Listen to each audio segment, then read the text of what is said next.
6 days away from a potential government shutdown. It's crunch time on Capitol Hill. Our next guest says Democrats are prepared to work with Republicans to pass legislation.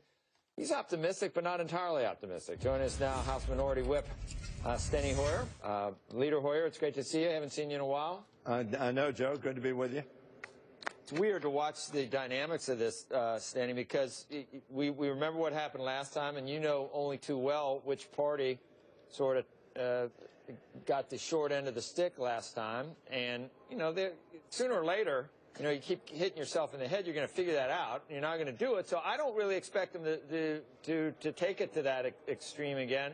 The only people I hear saying that they will, kind of weird, but it's people in your party. It's almost as if they're daring them or almost hoping they do, because it could mess up the 2016 presidential election.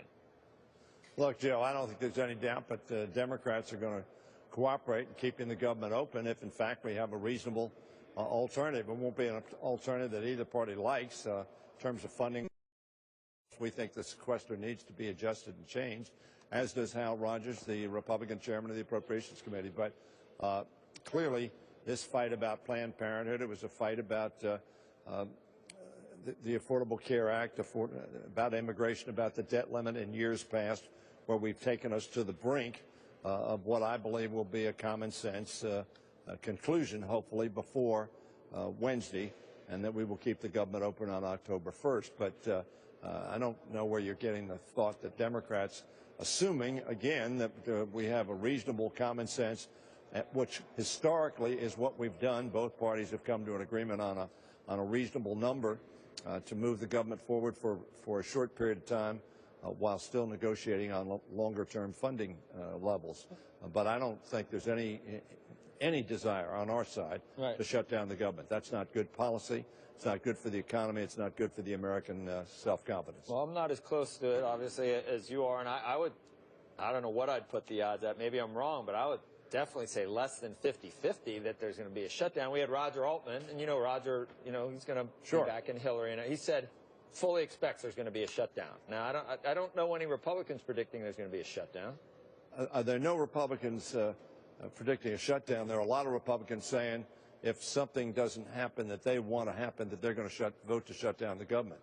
You don't hear any Democrats saying that. Right. What you do hear a Democrat saying is if we have an unreasonable bill that puts a poison pill in that Republicans know is a poison pill, then yes, there's going to be a problem. But if we pursue a reasonable, responsible, common sense resolution of the differences for the short term, as we have historically done, then no, I don't think there's going to be a shutdown.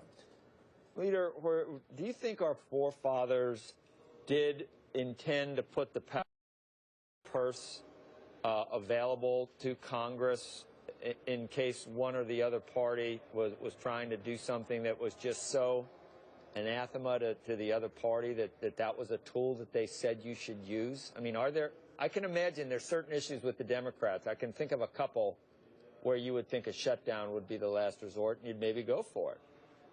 Look, Joe, you keep talking about that. Democrats have not had a policy shutting down government. When you look at 1995, the Gingrich Congress, they did, in fact, shut down the government. When you look at 2012, over the debt limit, we came close to shutting down the government. 2013, we did shut down the government over the Affordable Care Act. Then it was immigration that was the policy. We almost shut down the Department of Homeland Security. And in 2015, the same thing occurred. And every time the government was kept open, it was because Democratic votes overwhelmingly made sure that happened. You recall the last time, 167 Republicans voted against Boehner, McCarthy, and Scalise, the Speaker, the Majority Leader, and the Whip. 167 Republicans voted to keep the Department of Homeland Security shuttered.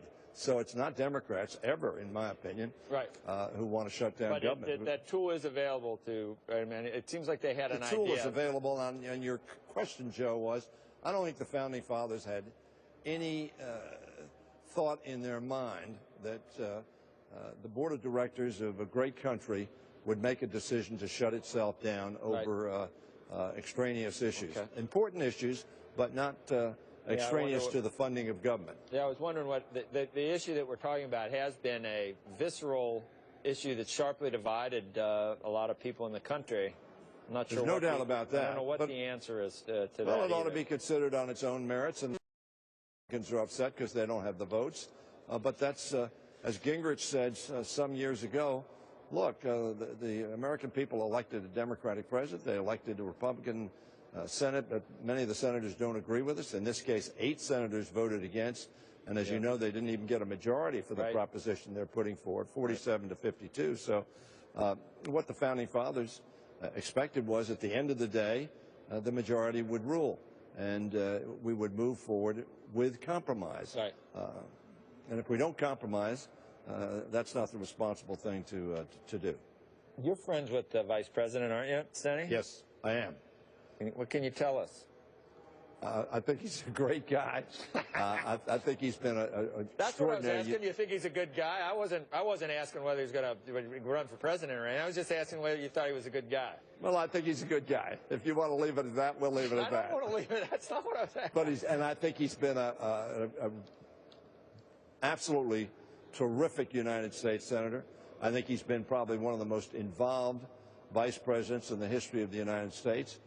Very effective in so many ways, and I think that he's now trying to make a decision as to what next step he wants to take. He and I have not talked about that, and so we'll see. I'm worried about the Steny Hoyer statue at University of Maryland, because you know, you got Boomer Esiason, and now I think it's going to be Kevin Plank from Under Armour. He's, well, Kevin Plank can afford the statue much better than I can. That's for sure. Moved back again. Sports takes. I don't know. There's something about politics. We don't like it anymore. Look, Joe. You know, if you start the fundraising effort, I'm sure there'll be a lot of people. I keep trying. Every time you're on, I bring that up. That it's a glaring omission not to have a Hoyer Hall or something. Anyway, you're a great man. Thank you. Thanks.